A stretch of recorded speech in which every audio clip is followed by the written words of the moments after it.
Hey guys, so I'm getting ready to go to my sleep study, which I'm kind of nervous about because it's like sleeping in a different place and I don't know when I'm going to fall asleep. I have such trouble falling asleep. I hope they can get the 7 hours worth of sleep that they need. So right now I just packed my bag and I have pajamas for tonight, toothbrush, toothpaste, my directions, packet I had to fill out to bring there that has like a questionnaire about your sleeping, and it's like I had to sign a bunch of things.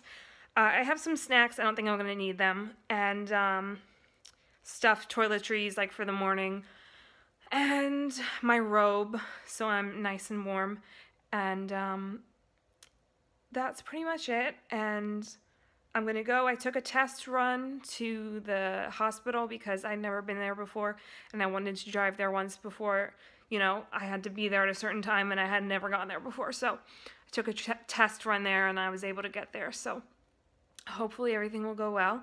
I'm gonna check back in with you when I'm there, and hopefully I'll get to take some video when I'm there and when I'm all hooked up to stuff. So see you soon. So this is my room that I'm staying in. It's like a hotel room. There's all this stuff they gotta plug me into. So it's pretty nice. And the lady who's gonna hook me up to everything is really nice, and she said it's just like relaxing time and it's chill. So hopefully I'm able to fall asleep. I'm the only patient tonight, so. Okay guys, the stuff is hooked up to me, so here we go. Looks ridiculous. It's really not bad at all. Nothing hurts. It's all connected to this little box that's hanging around my neck, and so I can get up and move whenever I want, do whatever I want, pretty much, you know, for the most part. And it took like 15 minutes to set up, and the lady's so nice. She just talked to me about Harry Potter and Grey's Anatomy. And it's really not scary at all. It probably looks scary, but it's not. And I'm just gonna go to sleep like this. And she said I can sleep on my side or my back or my stomach, whatever I want. This box is gonna get plugged into one of these things over here. I think the one on the wall.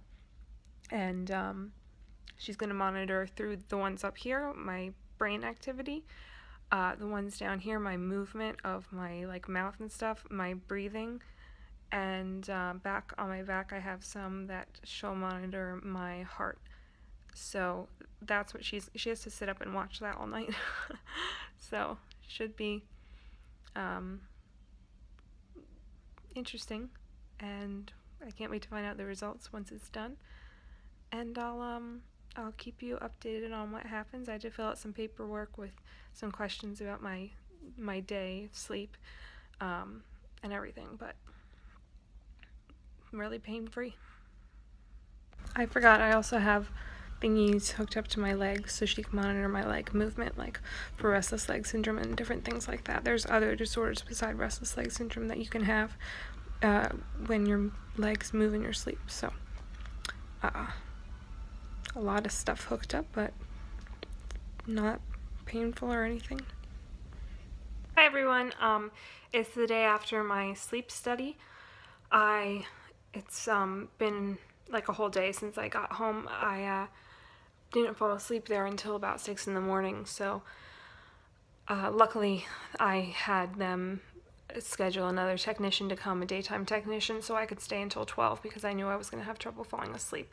So I was able to actually sleep there for about 6 hours and get them to monitor my sleeping. I took a shower and got all that like paste off of, I still have red marks from the stuff that was taped to my head. I got all the paste out of my hair and everything. It was all like sticky and gross. You just have to like stand under the water for a little longer to get it out. And I thought that it was going to be pointless for me to go there and not fall asleep because I heard that you need 7 hours of sleep in order for them to get the information they need.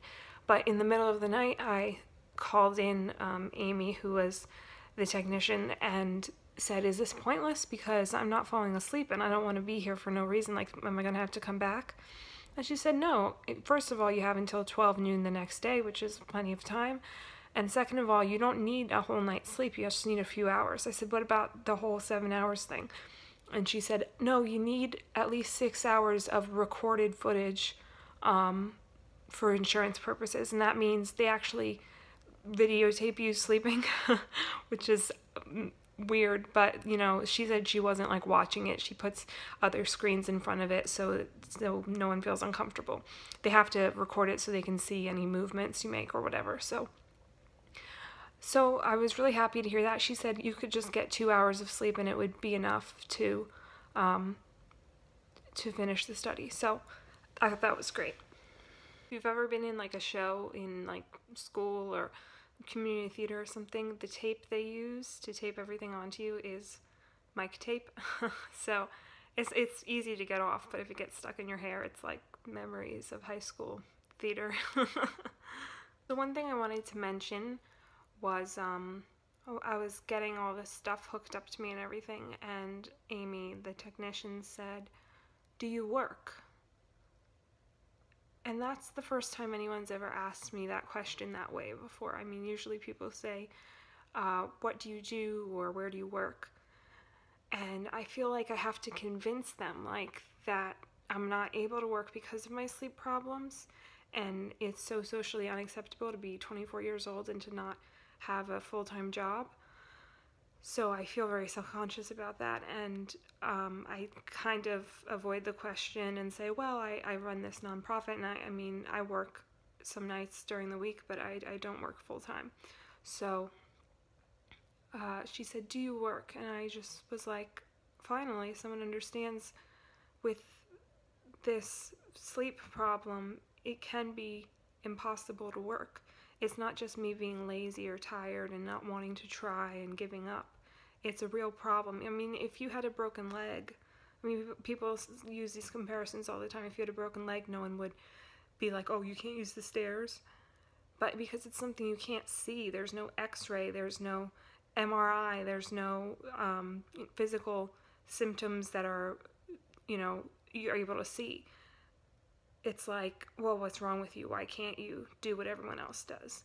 And that's how I feel about a lot of the aspects of bipolar disorder, but specifically about this sleep problem that people don't really understand. It's really debilitating, and it can be, it can make your whole life, you know, different than what you might have expected it to be.